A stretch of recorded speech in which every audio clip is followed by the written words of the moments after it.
So how can we work together today?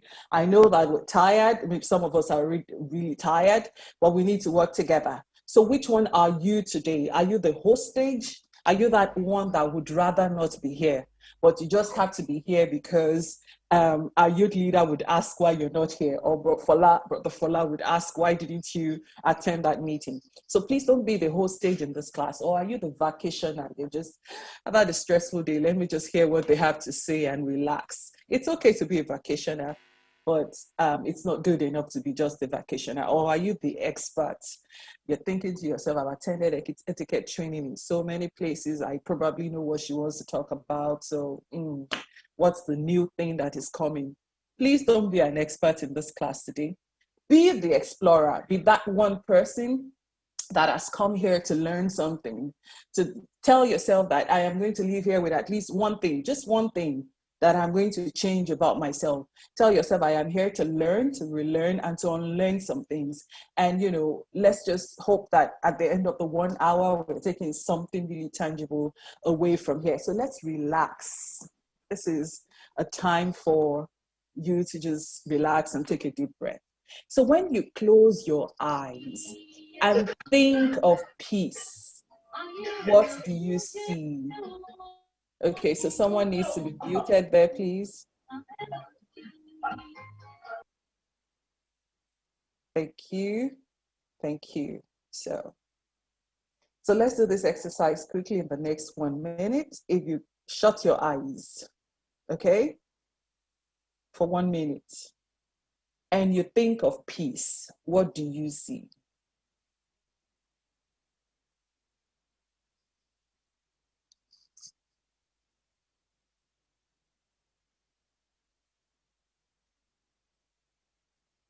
Good. So it's okay to use the chat box now. Just tell me whatever you see, okay? So shut your eyes for 1 minute and you think of peace. What do you see? Use the chat box. I'd like to know I'm not the only one in this class.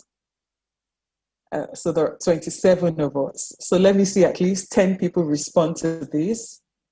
And then I'll know that I'm not talking to myself. Anybody? What's going on? What's going on? Please, let's respond. Let's respond, please. It has to be an interactive session, please. Okay, thank you. Sentinel Consulting. No traffic on Lagos Road. That's peace. I see Zanzibar. My eyes saw Sambisa first. Zanzibar. Okay, that's fine. That's a very nice, solid indication. So let's see. I want to see at least 10 of us respond to this. Then I'll know that I'm not just talking to myself in this class. Oh, dark atmosphere with river flowing. Fantastic. Thank you, Matthew. Thank you, Yinka. Okay, so 7 to go. Let's go on, let's go on, let's go on. We need to be fast. Me in the future on my work table. Tosi, thank you. Oh, that's peace. Constant power supply, fantastic. Oluwasho, thank you for responding. Okay, so we have 5 more to go now. I see an eagle soaring above the clouds. Fantastic, Adewale, thank you. Okay, let's move on. Let's move on. Okay, let me just take 1 more and then we'll move on. So we're 27 and I have about 7, so there are about 20 of us to go. Isn't it? Okay. So 2 more or just 1 more? I guess the others are behind their wheels. Maybe they're driving or... Okay, so we'll just move on. But I hope I'm not the only one speaking to myself in this class. So let's just go on quickly.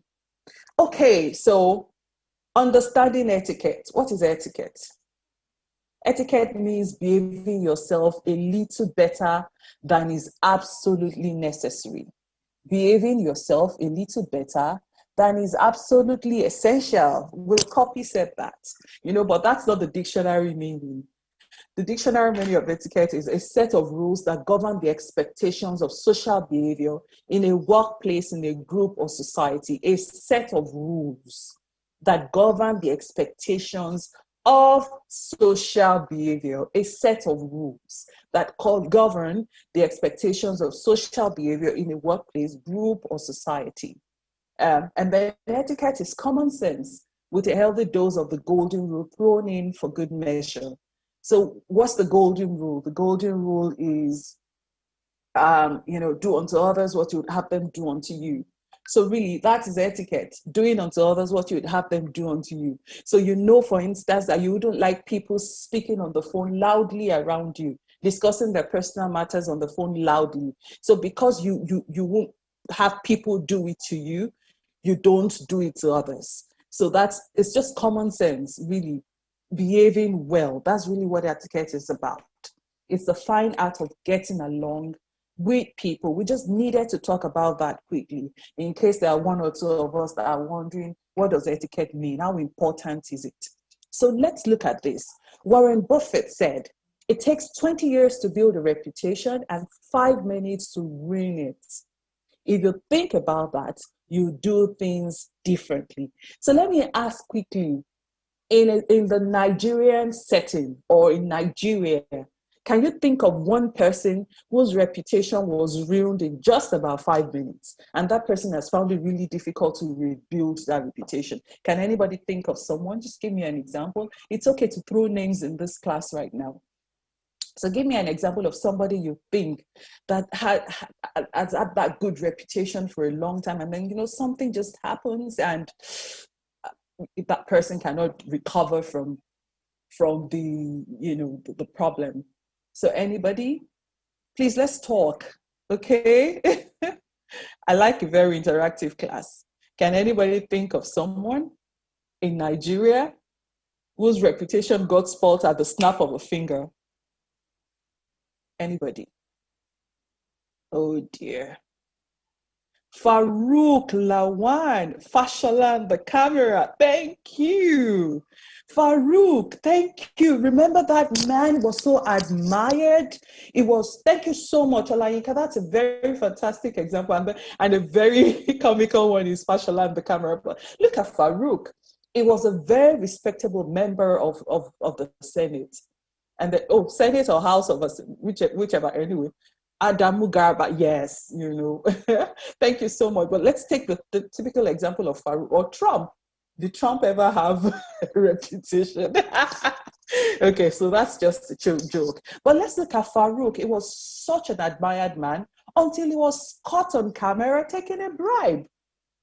And then in 5 minutes, you no longer hear about him. You no longer hear about him. Okay, so one just came in. Let me see. Kemi Adeosun, yes. Kemi Adeosun, look at this beautiful woman, Cecilia Ibru. Look at, those people that we respected so much. So it was right to say that it takes 20 years to build a reputation and 5 minutes to ruin it. So if you think about that, you do things differently. Thank you so much for the answers. Femi Adesina, can you imagine, all of these people? Things just changed for them in a very short moment. So how important is etiquette? Let's look at it. How important is this etiquette that we're talking?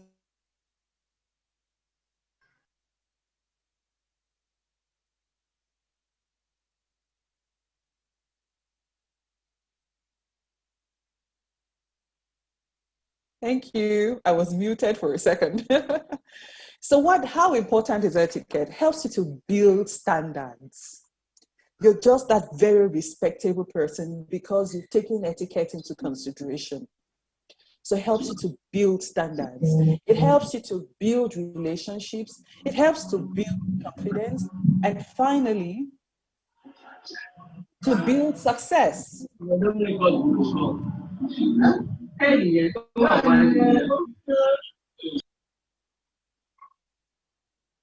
Can I go on now? Thank you. So helps to build standards, helps to build relationships, helps to build confidence, and helps to build success. I'm hoping that by the end of the class, you know how these things fit in, okay? I'll try to tell a few stories to drive home my point. So let's look at this together. Effective image projection. How do you project your image? Especially as an upwardly mobile worker. You know, maybe you work in the corporate setting or you work in business, you're an entrepreneur. How do you project your image? How important is this? So I call this the ABC of image projection, but time would only allow us to talk about appearance today.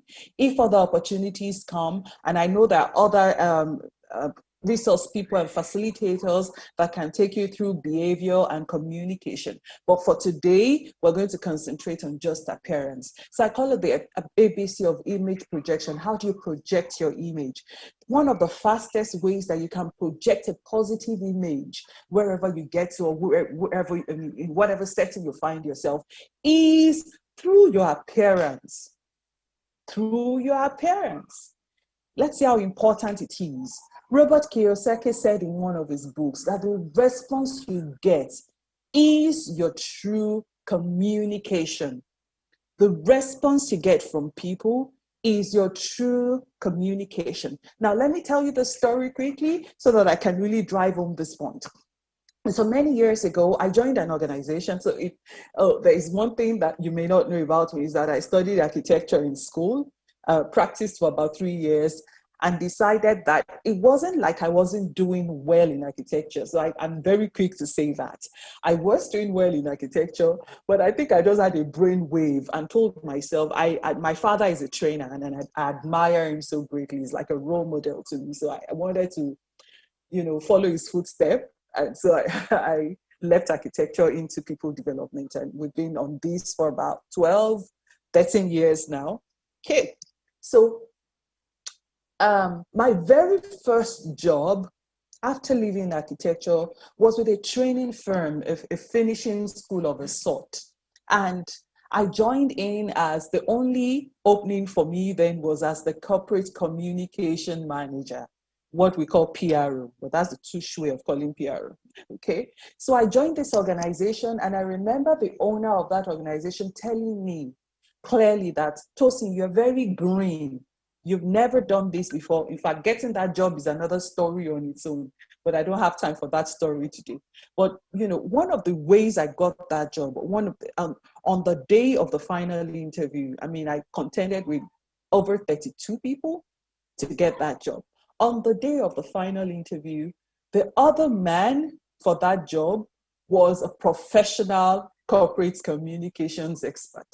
He had all the, they call of this the certifications, and he belonged to the Institute of what you call the corporate communications experts or whatever, anyway.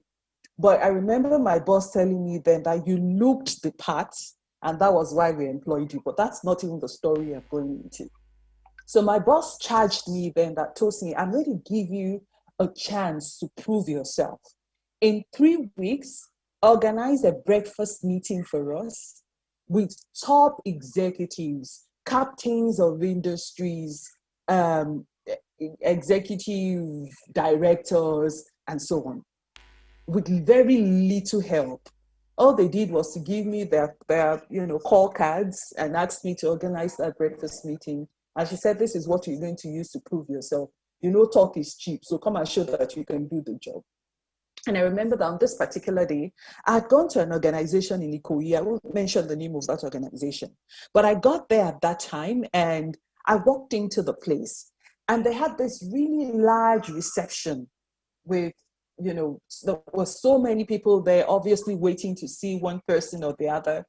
But I got there and I found these 2 uniformed guys at a very large desk, attending to the visitors. And I approached the desk and said, I want to see so person who happened to be the managing director of that organization at that time.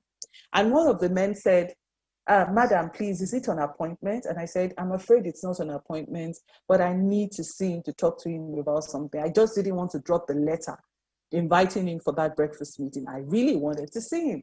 And so the older of the men told the young man to walk me straight to the MD's office. I didn't fill any visitors form. I passed through the main reception even to the MD secretary. All he did when he got there was to say, "Oh, this madam is here to see the MD." And I was straight into the man's office.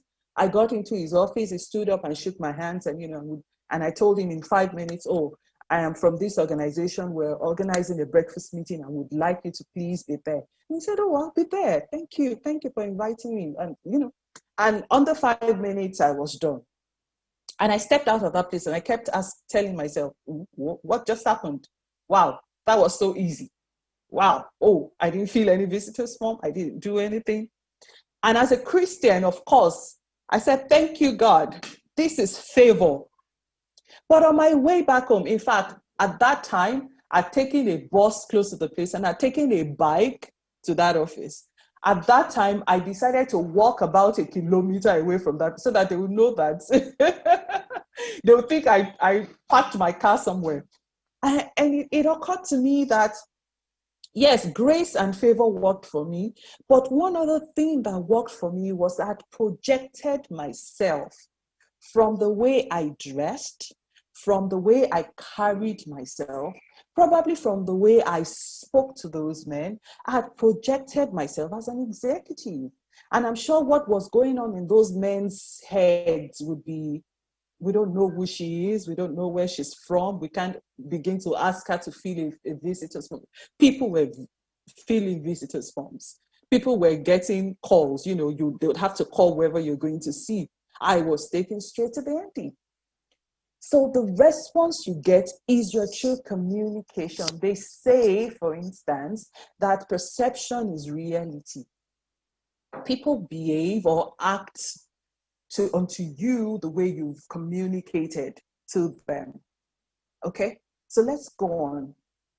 The law of congruence, and these are two important questions that I want to ask yourself.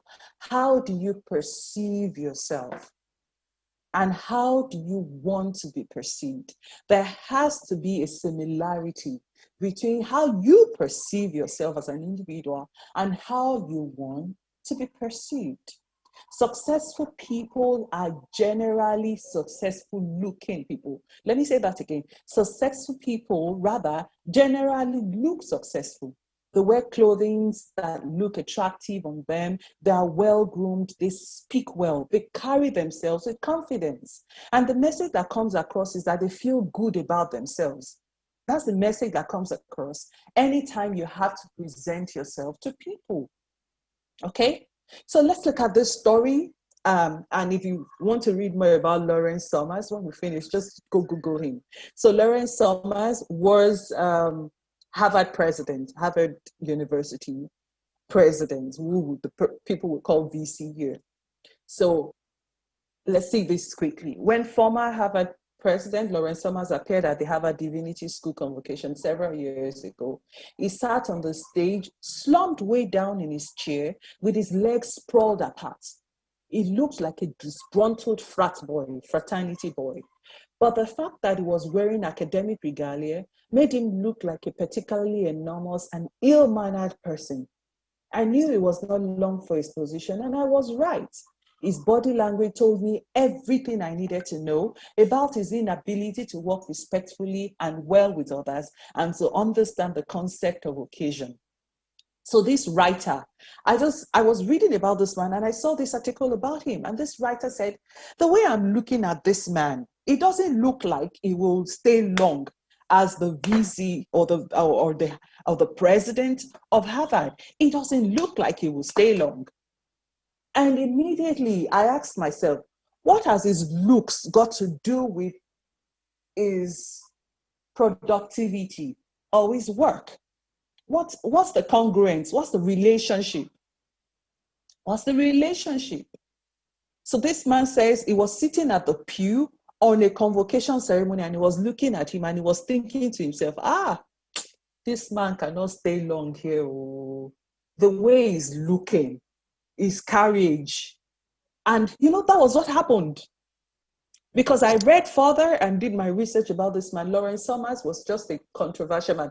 Professor of economics. It was so good that when he resigned from Harvard, he was made the Secretary of US Treasury.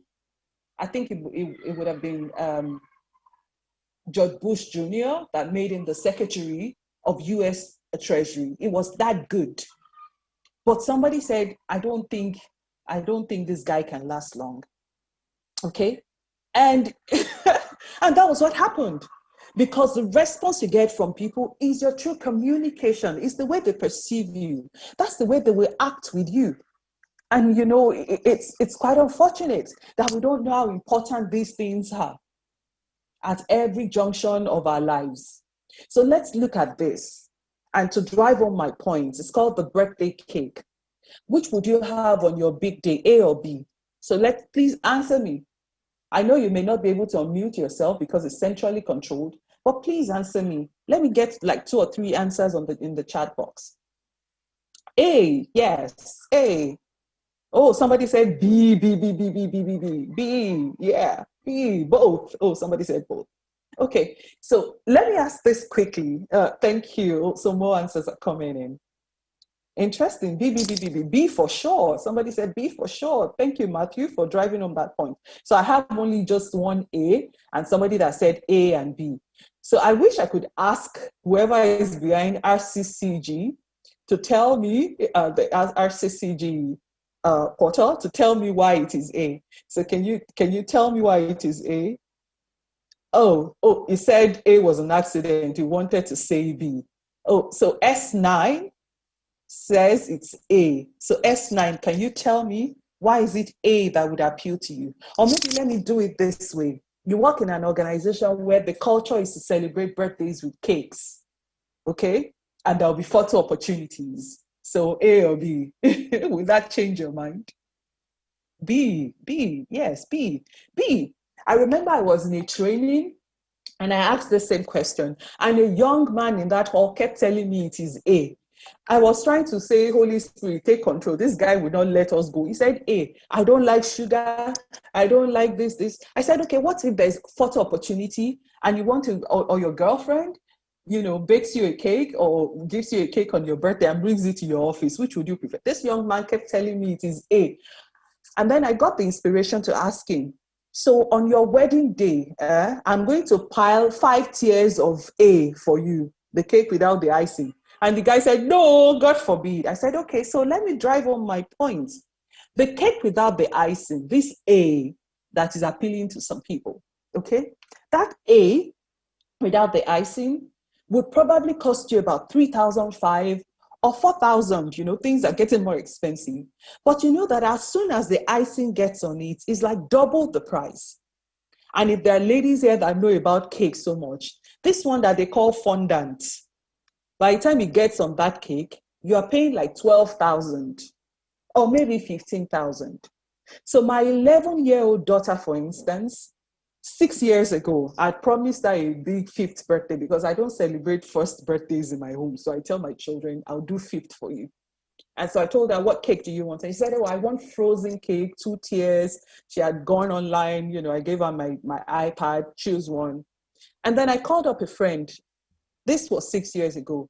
So these 2 tiers, frozen cake, and my friend tells me, oh, Jewani, I'll translate that in Yoruba. Because it is you, we will do the cake for you for 15,000 naira. I said, okay now.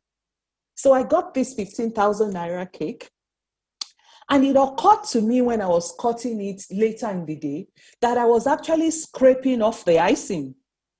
Do you feel what I'm saying? You actually scrape off the icing. So the useful part of this cake is probably this 3,500 or 3,000 or 4,000, the cake without the icing. But we would prefer to spend money to buy the cake with the icing. Why? Because it looks good. Because it appeals to the eyes. At the end of the day, the useful part of it is this one without the frosting. So you're probably scraping up 2/3 of the value of this cake and throwing it in the bin. Let me explain this further so that you know where I'm going to. So a psychologist called Abraham Mirabian calls this the law of first impressions or the law of perception, and says when you meet with people, 55% of the influence that you have on people 55% of the influence that you have on people is based on your appearance and your body language. So before I hear you say anything, I see you first. And I make my judgments about you. I make, and we're humans. We're not, yes, we're the small God, but we can't see beyond what's the surface. You don't know what's going on in people's minds. You don't know how competent they are until they work for you. But merely looking at people, you're already making your judgments and saying, I think I want to work with this person. I think this person is approachable. I think, just looking at them. So 55% is based on appearance. 38% is based on your speech, your grammar, your tone, your pitch, the pace of your voice when you're talking to people. For instance, if you're in sales, 55% of the influence you have on your buyer or whoever you're selling to is based on your appearance. 38% is based on how you're able to influence them by your speech. But 7% is the real you. It's that cake without the icing. But it's just merely 7%. I have to be able to pass through 55% appearance. You have to be able to convince me with the tone of your voice and the way you speak. Thank God for FD, who is a speaker, a communicator here, FDA. And, when we talk about communication, he can really speak to that. And then the 7% is the real you. This is from research. It's all over the internet. You can Google it. So that's not Tosin that is saying it. It means that a lot of the time when you get no for an answer, it's not because you haven't presented well. It might be because you just don't look the part. It might be because you haven't just spoken well or convincingly well. So let's move on. So dressing well, how important is this? How important is dressing well? Look at that 55%. That is your appearance. Having an active awareness of nonverbal communication, which has to do with your appearance and the way you carry yourself, can help you to project an image of confidence. You can demonstrate power and influence. You can express sincerity, interest, cooperativeness. You can create trust. You can even recognize personal tension. So let me say this quickly, and this is my own quote. Your dressing must communicate 4 things. Your dressing must communicate ability. Your dressing must communicate trust. Your dressing must communicate grace. And your dressing must communicate, now what's the 4th thing? So you have ability, you have grace, you have trust, and you have confidence. Okay, your dressing must communicate these 4 things. I must look at you and be able to trust you. How?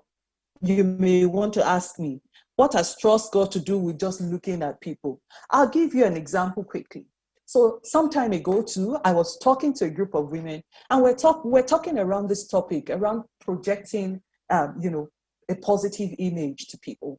And this woman said, I have a story for you. Very wealthy, elderly woman. She said many years ago, she had sold a piece of land in Lekki. And that was a time when you could move around with money.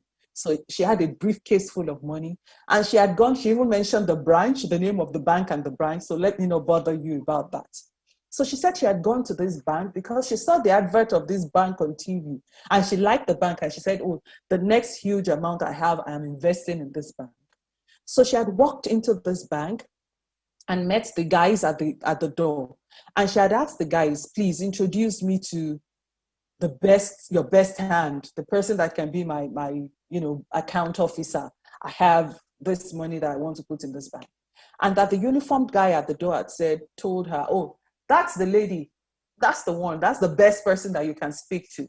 Those people that sit behind the counter. No, the tellers are at the counter, and then the people that sit behind them. So it was one of those ladies. And she said on her way to that lady, she just thought to herself, and I'll say it in Yoruba, just the way she said it, and I translate it. She said, mi ò lè jẹ́ kó fi owó mi ra gold ní Dubai o. So I can't let this lady come and spend my money buying gold in Dubai. She said, Tosin, I love gold. She's a very wealthy woman, elderly woman. I know pure gold when I see it.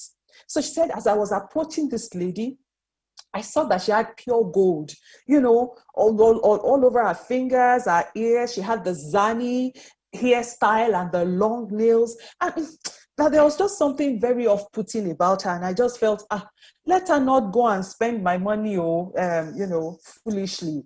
I can't give this lady my money. And that she just moved to the next person.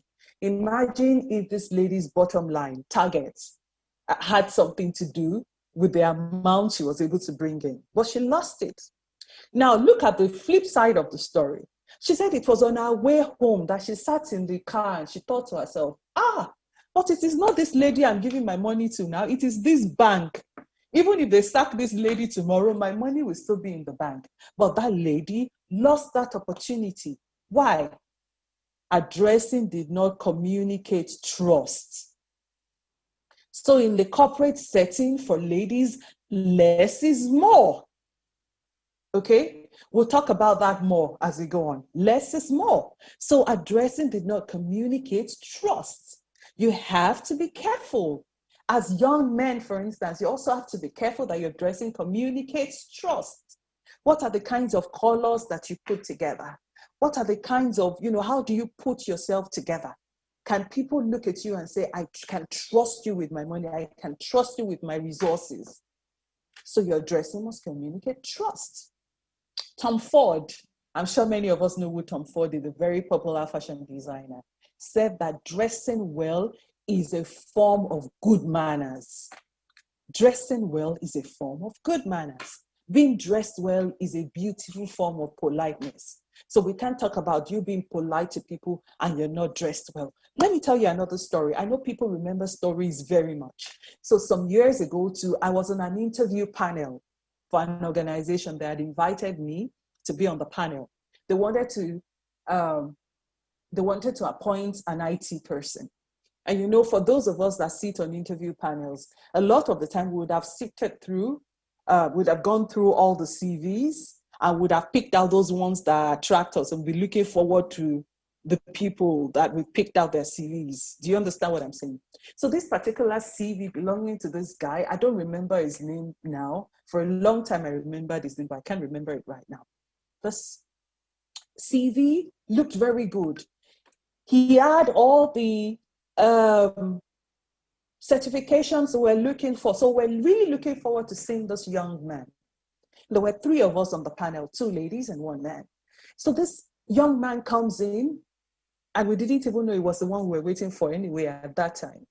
He comes in a pair of chinos and shirts, and then he just put a blazer on it. I'm sure that he assumed to himself that it's an IT job. IT jobs don't care for proper dressing anyway. But this was an interview. So immediately he stepped in. The other lady on the panel said, "Are you here for this interview? Oh, you disrespect us. You disrespect us. Why did you dress up like this for this interview? You're going to have to go back and dress well and come back." And so the young man left. This interview was somewhere here in Ikeja. I'm sure maybe the young man couldn't make it back. But it was at the end that we discovered that this was the guy we were looking for. This was the guy we were waiting for. Can you imagine that he lost that opportunity? Well, what we now did eventually was to tell the organization to give him another chance and call him back. I don't know if they did eventually.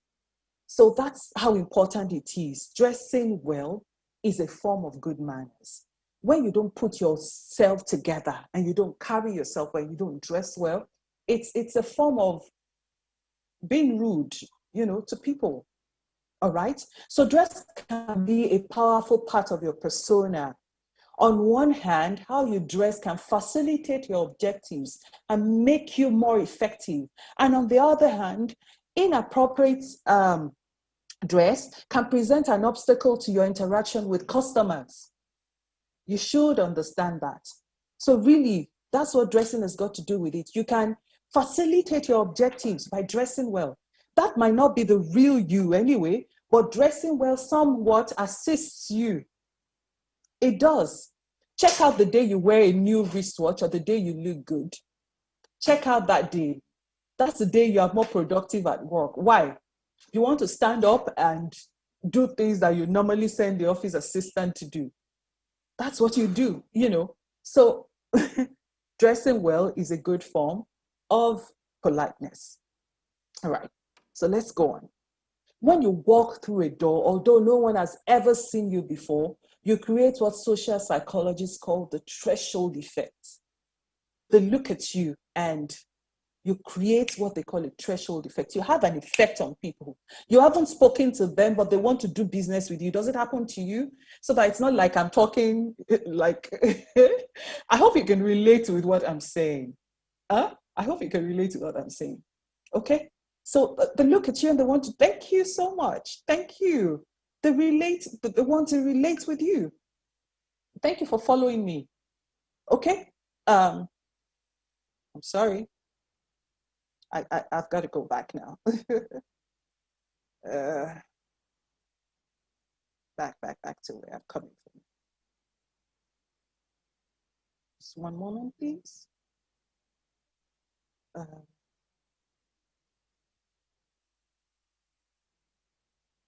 Apologize.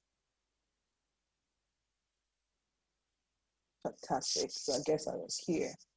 So what your image says about you, what does your image say about you? We're still going to talk a little about dressing. I know time is almost, so please keep me in check. Let me know how much time I have left. So what does your image say about you? Your socioeconomic status. There's a popular saying that if you want to be a millionaire, dress like a millionaire.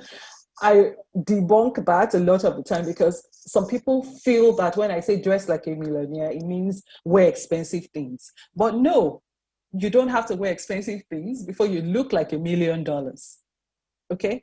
So when people look at you, your image speaks to your socioeconomic status. Your image speaks to your level of education. We want to assume that if you have gone through school, then you should look like one. You shouldn't look like a sexy kitten or a dowdy housewife. That's not who you are. Or you know, or if a man, you shouldn't look like, I don't even know what to say. But look like your level of education. Your image talks about your age. People look at you and they make their conclusions. And a lot of the time they're accurate if you look at your age. It talks about your emotional state of mind, your level of sophistication, your moral character. Now, this is really important, especially in the corporate setting. There are a lot of things that we wear these days that are not, they don't fit the corporate setting. They don't look, it just takes away from you because you're communicating to people, especially you're wearing a plunging neckline. And instead of people to look at, hear what you're saying, their eyes are fixated. Now, I can be very real, okay? Because I know I'm not talking to under 16s. Your eyes are fixated on the chest of a woman. You're supposed to be communicating something else.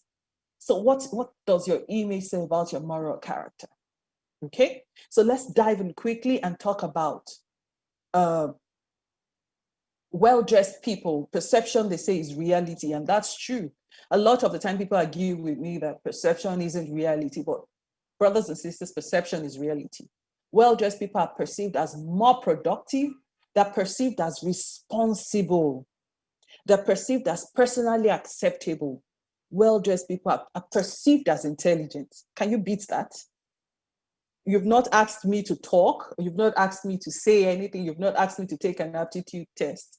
But you perceive me as intelligent. Isn't that interesting? Well-dressed people are perceived as hardworking people. Well-dressed people are perceived as taking their job seriously. So it's important for you to project the right image to people. Please don't go on interviews not properly dressed. It doesn't matter if the culture of the organization you're going through is a smart casual. You know, there are organizations that do smart casual. For instance, what I'm wearing is smart casual, but there are organizations that do formal. So it doesn't matter if your organization, the organization that you're going through after your research shows that they do smart casual on a good day. If you're going for interview, it is better for you to overdress than underdress. Okay? So do your suits, do your skirt suit, do your pantsuits, do your dress and a suit. Don't say because the organization does jeans, so I will do jeans. Please dress well. Okay, I just needed to say that. So let's look at professional standards and the first rule to dressing well. And I need to talk about this, especially when I'm talking to young people. A lot of us, and I've had the opportunity to talk to young people that tell you, I can't dress well. I don't have the figure for dressing well. And I'm thinking, no, it begins from your mindset. It begins from your mindset. Take a look at yourself in a new and fresh way, just as you are. Appreciate yourself.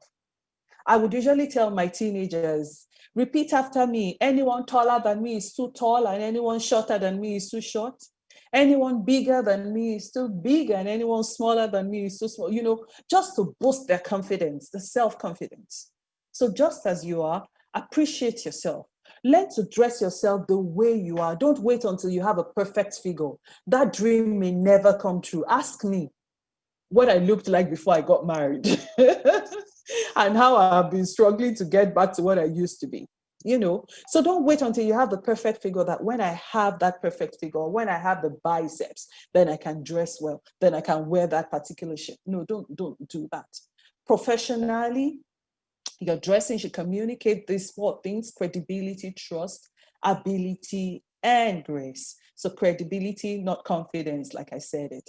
If you're not taking anything away from you from here today, anytime you want to step out of the house, tell yourself or ask yourself, is my dressing communicating credibility?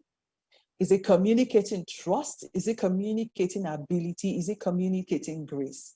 Imagine you want to give your work to a carpenter, and that guy comes in looking smartly dressed, not particularly wearing suit. I'm not saying he's wearing suit, because at that time you're thinking, is he in his right frame of mind? But if he's looking really smartly dressed, somehow you haven't seen him do the work for you, but somehow you're thinking, oh, I think he can do the work. It looks like he can do the work. That's the idea. So let's look at professional dressing standards for women. I know there are a few women here. I'm talking professional dressing standards. I'm not talking about Owambe on Saturday or fellowship on Sunday. I'm talking about professional dressing. Just take a look at what you see, you know, here. That's the way you should appear professionally. So pantsuits, skirt suits, and then, you know, these are season colors. So let me say this quickly in case I don't say it at all. You look more powerful in dark colors. You look more powerful in dark colors. I'm talking to women. Check out the day you wear a black dress. You look very powerful. Now, I'm now not saying that you shouldn't accentuate it with a few things, okay? But these are season colors. Now, and I have to say this, okay, to ladies, the longer your sleeves, the more formal you look. The longer your sleeves, the more formal you look. So if you have to choose dresses for occasions, know that. All right. So let's talk about jackets. A jacket adds instant power and authority to your dressing. Okay. 14 more minutes. Wow, woo, I'm going to have to move faster.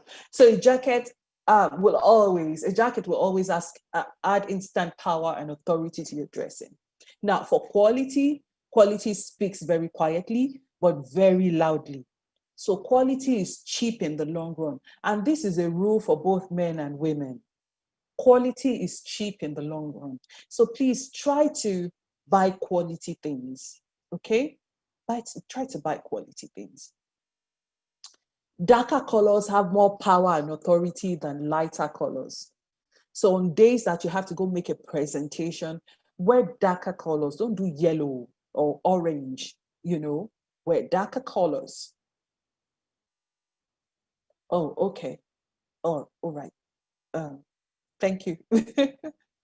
Darker colors have more power. Fantastic. Ask yourself, a lot of the time you ask people, so what informs your choice of dressing? And people will say, whatever it is I am comfortable with. But I'm telling you, ladies, that you should always ask yourself, comfort or appropriateness? Okay, comfort or appropriateness. So a lot of the time, comfort may not be appropriate.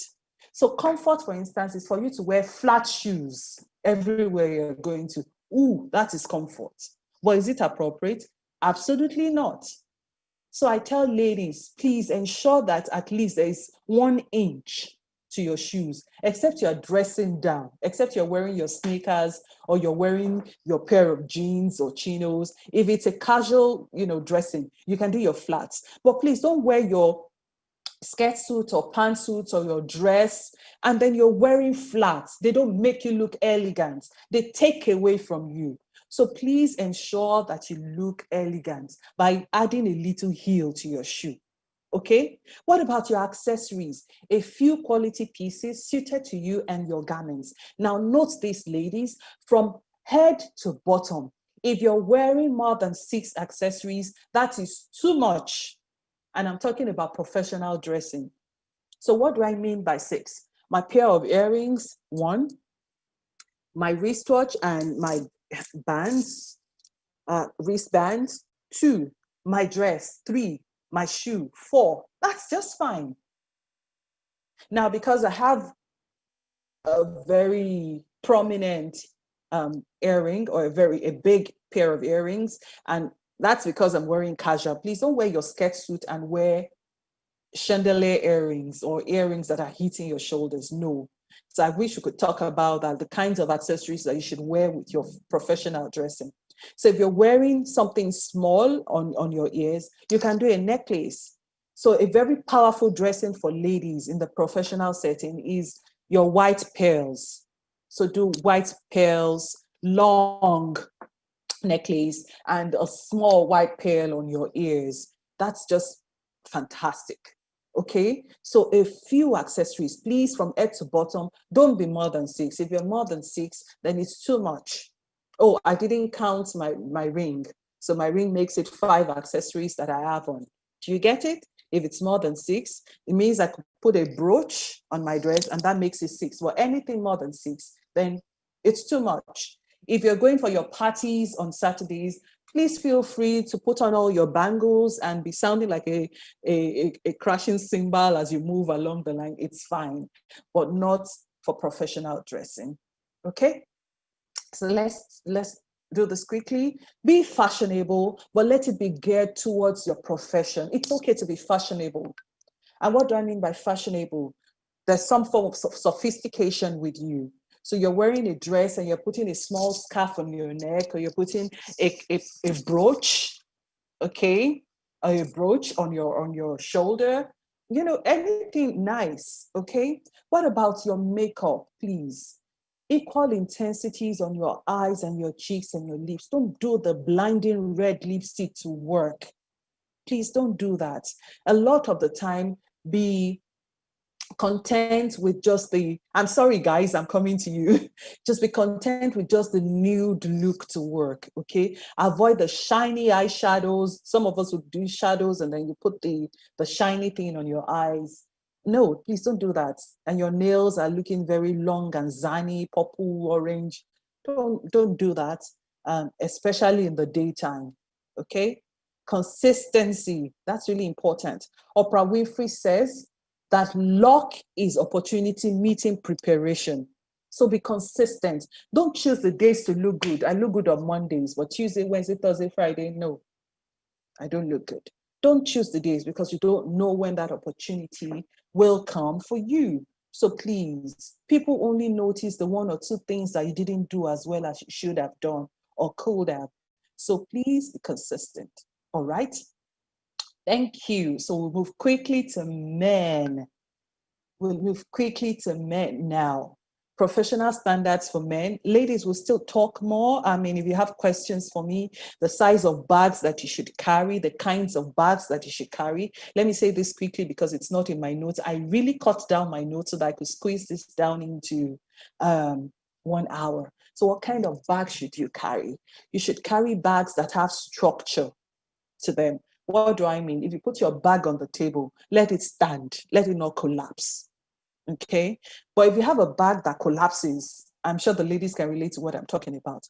Please pad it up, put a book in it, put your iPad in it, let it stand when it stays. And then please don't sling your bag over your shoulder. Some of us dress professional and you put your bag on your shoulder. No, you should carry your bag on your arm here, or you carry it, from that small handle.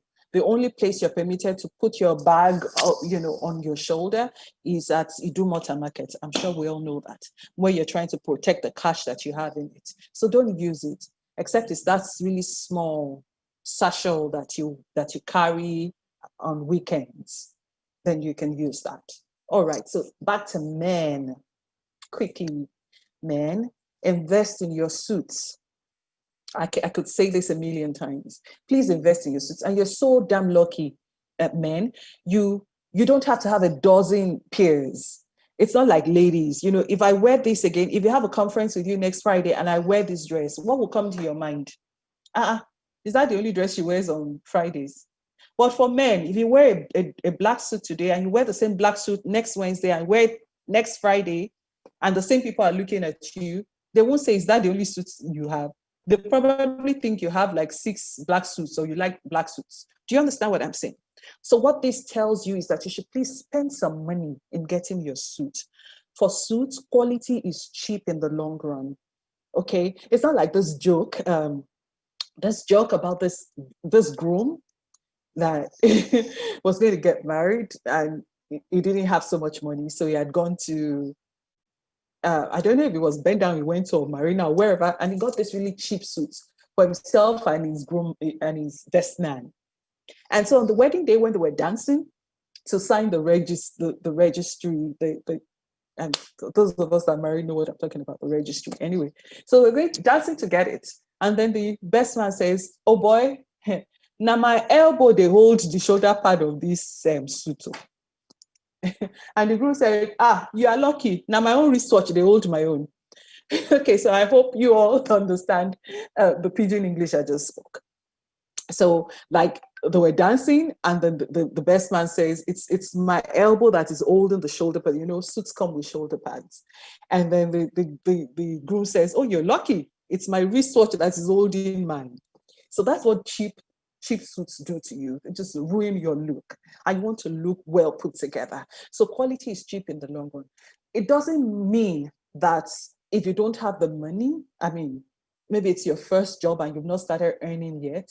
I'm not saying that you should go break a bank or you should go shoot someone to get money to buy a quality pair of suits. You can still get cheap suits, but quality, as you begin to earn, know that quality is cheap in the long run. So there are things that you should not compromise upon as a man. Your suit, your shoe, and your belt. Okay, it's okay to have just 2 belts, a black one and a brown one in your closet. It's okay to have just those 2. Nobody even notices anyway if you have a dozen or 2, but please let them be quality pieces. Okay, thank you. So make sure it fits. Let your sleeves not be too long. Some of us wear suits and the sleeves are getting to our wrists. And let it not be too short. How do you know when your suit fits? The shoulder end should be resting on your shoulder. It shouldn't be here. It should be at the edge of your shoulder, not on your shoulder, not on your arm. Okay, so ensure that your suits fit. Then no dramatic colors, please. Stick to black, to gray, to navy, or to charcoal for the professional look. Don't do, cotton brown or white or, all of those really dramatic colors, not for the professional look. Okay, so let's talk about this quickly. Now, you show some sophistication when you're able to know what to do with your buttons. Okay, so buttons your suits when standing. If you have a 3-button suit, button the first 2, the top 2, and leave the last one. If it is 2 buttons, like the picture you see here, when you're standing, it's the top one that should be buttoned, not the 2 of them. If it is double-breasted, and double-breasted suits are coming back, ensure that you do all your buttons. Don't leave your buttons if it's a double-breasted coat or suit that you're wearing. Do you get that? All right. And then as soon as you want to take a seat, please undo all your buttons except the double-breasted suit. All right. For double-breasted suit, there's usually room enough for you even when you want to sit down. So please know what to do with those buttons. Those are simple things that add to you. You're going for a presentation somewhere and you want to sit down, you use one hand to undo your buttons and then you sit. You look like you know what you're doing.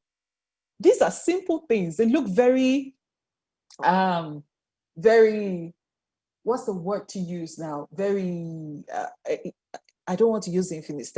No, that's not the word I want to use. Very casual. It looks very petty, very, but it's very important. These are little things that people look at, and then you communicate sophistication, you communicate professionality. Okay, shirts look more powerful in plain. If you want a powerful look, please do your plain shirts, plain white, plain light pink, light blue, or any light color. It's better, it's more formal when you do plain. And of course, your shirts must be lightly starched and ironed appropriately. Please don't move out with unironed shirts, okay? And obey the rule of plain and pattern. And what's that rule? When you're wearing a patterned shirt, if you have to wear a patterned shirt, please, it has to be a plain pair, a plain tie, not pair, a plain tie. If it's a plain shirt, you can do a pattern tie, but you can do plain on plain, but never pattern on pattern. Did you get that? Plain, plain, plain patterned, but never patterned. Okay, that's good. So what kind of colors should you wear, or your lapels, your colors? If you know that you're not very tall, please don't go for the high necks, because what that makes you look, it makes you look almost stuffed in the shirt you're wearing. Okay, so make sure that your shirts are lightly starched and they look good. Suits. Let's talk about this quickly, and these are things that you may not know. Navy is considered the power color.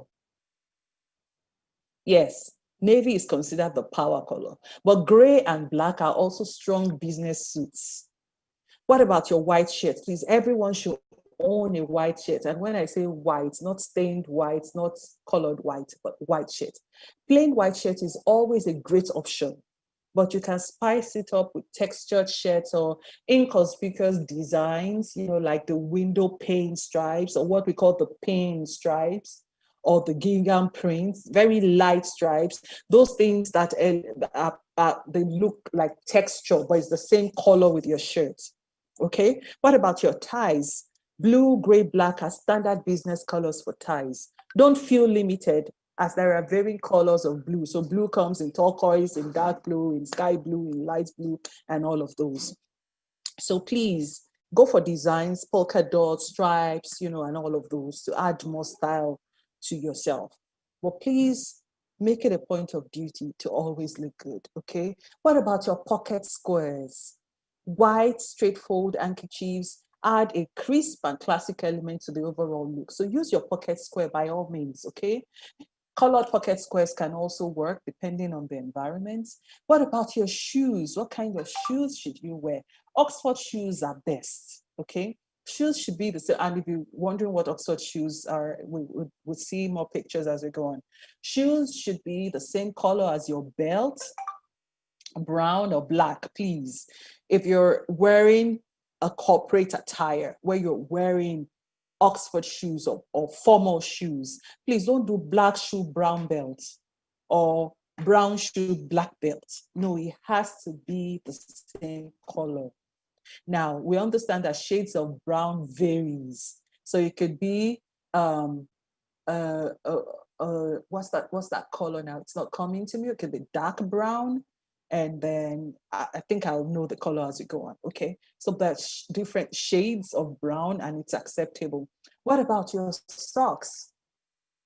Please, trouser socks that matches either the pants, okay, or of the suit, either your pants or your shoes, okay?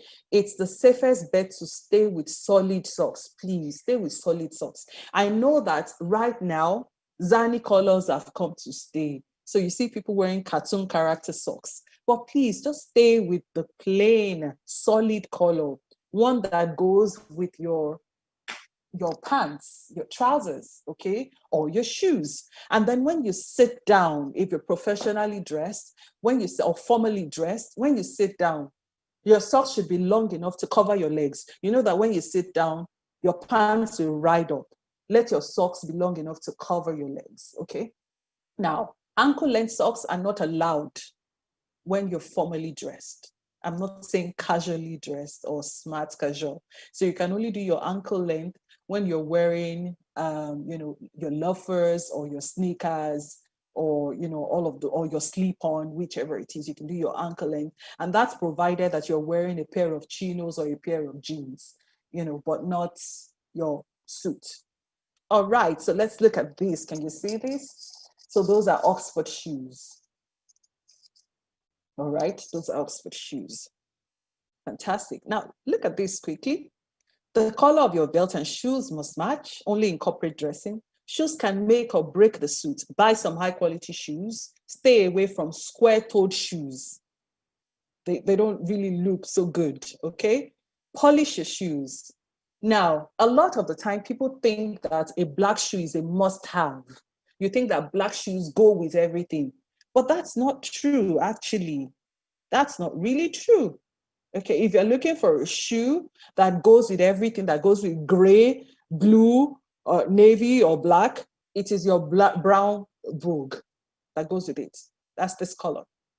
Okay, this brown Vogue goes with every color that you see here. So black is not your most versatile color when it comes to shoes. Men, are you listening to me? Okay, socks need to be long enough to cover your legs when your legs are crossed. Belts can be of medium quality as long as they look good. A cheap looking tie can ruin your suit. Make sure your tie is conservative. No crazy designs or logos of your favorite cartoon characters. I needed to rush this, okay? Quickly, men, black suits are not your most versatile suit. That is debunked. If you want the most versatile suit, it's the charcoal gray suit or the blue suit, not the black suit. So a black is not a must-have. When you have one black suit in your wardrobe, don't let your next suit be black. It doesn't have to be black. It could be navy. It could be, charcoal gray. I'm almost done. Please, I can't view your screen anymore. Sorry, are you the only one? Can anyone see my screen, please? That must be a personal issue. We can still see your screen. Okay, so for that person, I will just stop share, okay, and then share again. Let's see if that works for you. Okay, so black suits and the most versatile suits. Know that today, your ties, please, should reach your belt buckle. It shouldn't be midway, and it shouldn't be beyond. It's not a rope. It shouldn't be beyond, your belt buckle. It should sit on your belt buckle. Socks should match either your pants or your shoes. If your shirt requires that you use cufflinks, please use the pair of cufflinks. It's important. Don't wear shirts that require that you use cufflinks and you don't use them. It takes away from you. Pocket squares, lapel pins, that's good. But I've seen people combine all of them and it's too much. So you want to use a pocket square, you have your tie, and you still want to use a lapel pin or use a buttonnet, those small flowers that you put. There's too much going on. So please don't let it be too much. Your tie and pocket square is just fine. If you're not using a pocket square, you can use a lapel pin, but don't combine everything, okay? And a good wristwatch. That's really important, please. Also invest in a good wristwatch, okay? It adds, it's a compulsory accessory. It's a compulsory accessory.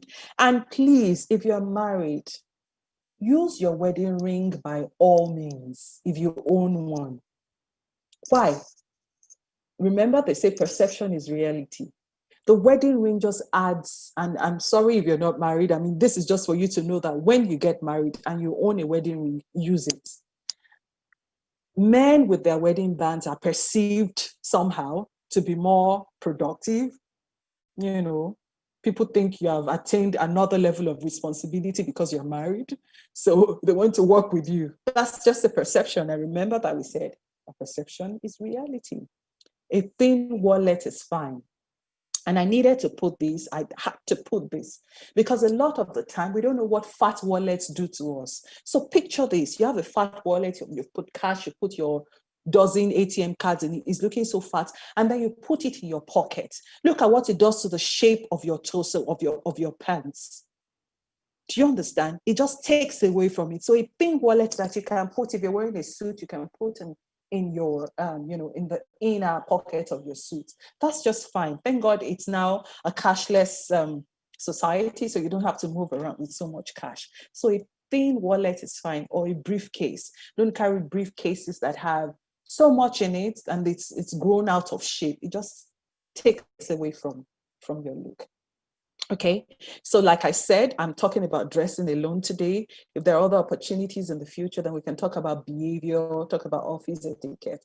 As a matter of fact, I mean, I have, I'm working on a PowerPoint slide now that has 256 slides on business etiquette, just business etiquette. So you can imagine how loaded it is. So let's just permit me to do dressing today, and then we can go on from there. Okay, so finally, look at this. Funny as it may, dress like your customers, only a little better, more professional. If you don't look the part, it is hard to do the job to your best ability. And you already know why.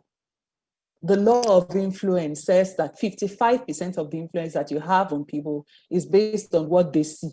Your dressing, your carriage, your comportment, the way you carry yourself, the way you move. I mean, I wish you could talk about moving.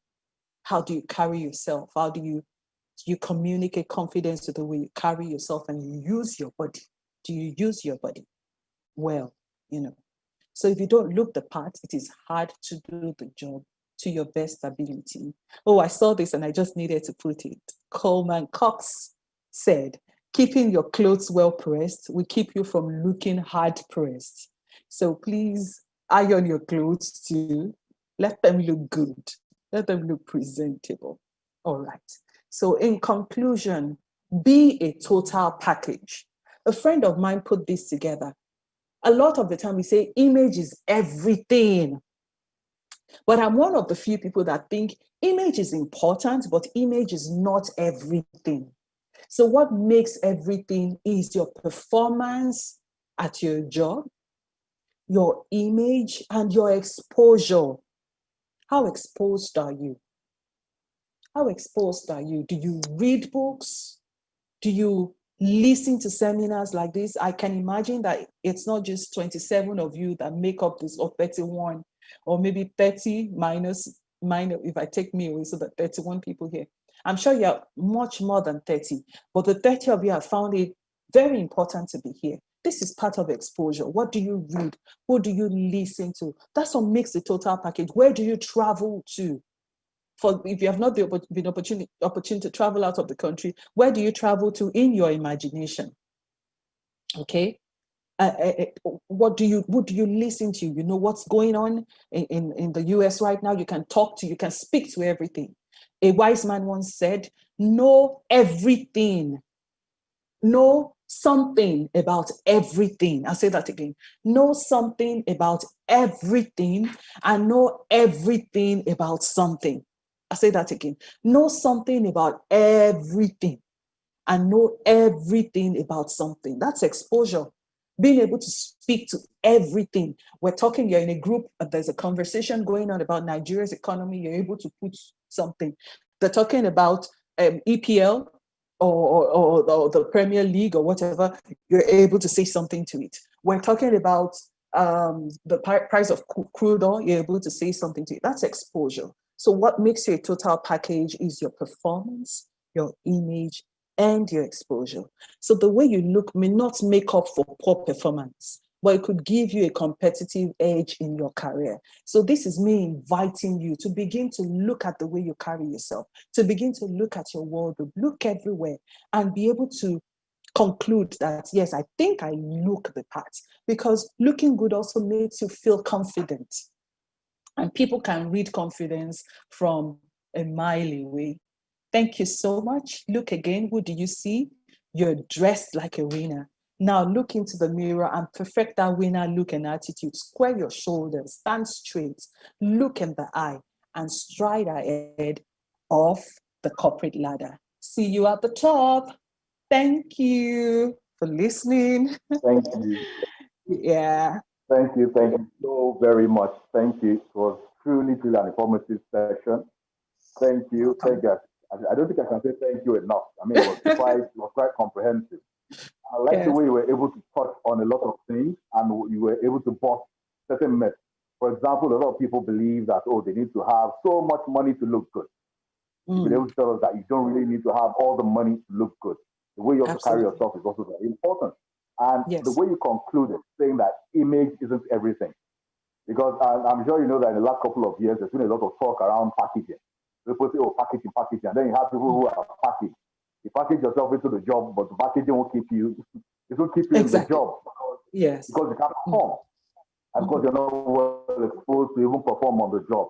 So yes, mhm. that conclusion was very, very, very, very apt. And I think when you talked about the Harvard president, that was quite an interesting story. And people talk about you being able to read the room. And we also know when we talk about when in Rome, you act like a Roman. It Yeah. reminds me of an assistant chaplain that we had in school then. And I mean, he was a private school, so his English wasn't so good.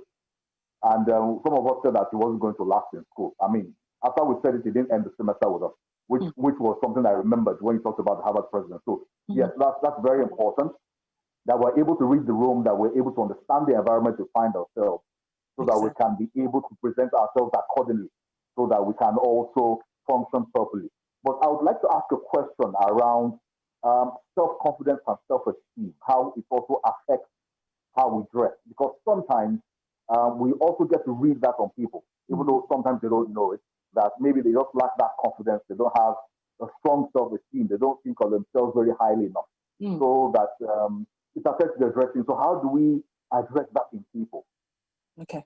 So I tried to use one slide to touch on that, even though it was as if I just, glossed over it. Now, self-worth, it begins with self-worth. You can talk about self-awareness if you don't talk about self-worth. Who are you? Now, a lot of the time, I say we're a product of nature and nurture. So maybe you're coming from an environment or you're coming from a nurture of that has not helped your self-esteem. It's you find yourself not actually feeling that um, strong as ascribing worth to yourself, and it of course affects the way you dress. So now let me come to the church setting. So a lot of the time we say to ourselves in church language, the Lord looks It at our was hearts. He not doesn't the outcome. look outwardly, which is true. And we have brought that to the way we dress. You tell yourself, I can wear anything I like. After all, God looks inside. He's not concerned with Yeah. what's outside. But the truth is that what I see outside is an expression of what is going on inside. So Mm. if you have that strong feeling of self-worth and self-esteem, you're able, it shows in the way you carry yourself, it shows in the way you dress. So some of the time you need to work on your mindset, you need to work on yourself. Okay, I've come from a place of low self-esteem, and I mean, I say this because I daily overcome it. I can't say that I'm on the opposite side like that. It's a daily work for me. There's a lot of self-talk that goes into it, because I used to be very skinny and I thought I was really ugly. And my mom was very strict. Moms that we say this and we joke about it, but she was so strict, and she wanted me to be perfect. But our strictness was on another level. So I grew up feeling very timid, feeling very afraid to talk, to express myself. And it showed. But there were some turning points in my life where I had to tell myself, I mean, I'll say this in Yoruba and I'll try to translate it. So there was a time in my life, I'll stand in front of the mirror and I'll look like this. I wasn't vain, but this was me talking to myself. And I would say, or more fine, or the case. And this was me prophesying to myself, telling myself, oh, Tosi, you're so beautiful. See how wonderfully made you are. This was me talking to myself. That was not what I felt inside, but I needed to speak it to reality. I needed to start looking at myself on another level. I needed to start saying to myself, so what's the worst that can happen? Will they cut my head if I speak? So I needed to start building that confidence from inside again. So please, if you don't have that strong feeling of self-worth, And you don't look at it. I mean, the Bible already says it, that we're fearfully and wonderfully made. The Bible says again that you're a royal priesthood, a holy nation, a peculiar people. So even God expects so much from you. So even if you're feeling very down and, downtrodden in your spirit, and you're feeling, you don't know what are they talking about? Who am I that I'm dressing myself up? And we're talking about investing in your suit, and in your mind, you're telling yourself, where's the money? That is you having very poor self-worth. So work on your self-worth. It would be expressed in the way you look and in the way you carry yourself. I don't know if I answered that question. Yes. It was very well answered. Thank you very much. Somebody has a question in the chat section. It says, is it wrong to wear the same material and color of tie as pocket square? Oh, no, it's not wrong. It's okay. It's okay to do that. You can do that. But if you're wearing a pattern tie, you can use a prominent color of your tie as your pocket square. Okay? And some people just do really crisp, plain white pocket square while they work with other colors in their suit. So it's not wrong at all. Yeah. Okay. Do we have any other questions? Let's quickly drop them in the chat section while we roll down. So let me say this quickly. We'll be rolling down with this session. We'll be able to take the second session because it's been time well spent. Of course, it's been good time well spent. But we have to go in a couple of minutes because I'm sure a lot of people have different engagements to get back to and to resume. So if we have any questions, can we quickly take them in 60 to 90 seconds so that we can wrap this up, and then we can invite Pastor Momo to come in to say a few words before we wind down. Do we have any further questions? Do we have people typing? Okay, at least even if we're not having questions, has it been time well spent? Let's have some feedback in the chat section. Let's have a thumbs up, let's have a yes, let's have some comments, 3 to 5 words. Let's get some feedback. Well, I invite Pastor Momo to come in and have a few words with us before we wrap up. Yes, sir, we can hear you, sir. All right. Good evening, everyone. It's been a worthwhile training, and I really like to appreciate Mrs. Tosin for all that she has done today. I mean, I've been part of talks like this over and over again in the past, and I gain every day. And for all that I've heard her speak again today, I think she's just been absolutely wonderful. I would like to once again say thank you for your time.